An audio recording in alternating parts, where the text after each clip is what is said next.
रहब नाही भातारा मऊग प जवानी छान के बेच देम चौक प रहब नाही भातारा मऊग प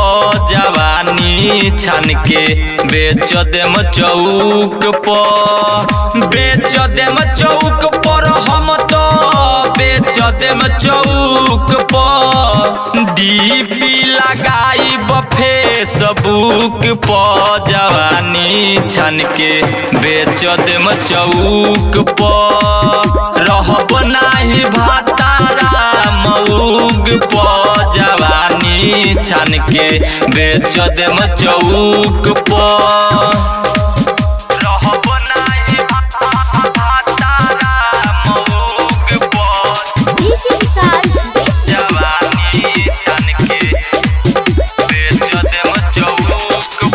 कबो नाही से जो परऊ रवले बगारादा आजले न पूरा भइल मानवा के साराधा कबो नाही से जो परऊ रवले बगारादा आजले न पूरा भइल मानवा के साराधा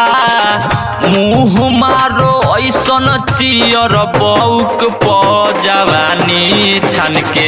बेच देम चौक प रहब नाही भातारा मऊग प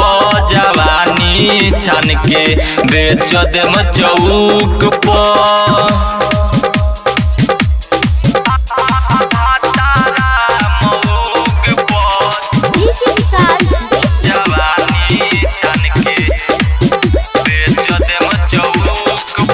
राइटर थारू रोए कानवा के बहाली सूखा सूखा लागो तावे ओठावा के लाली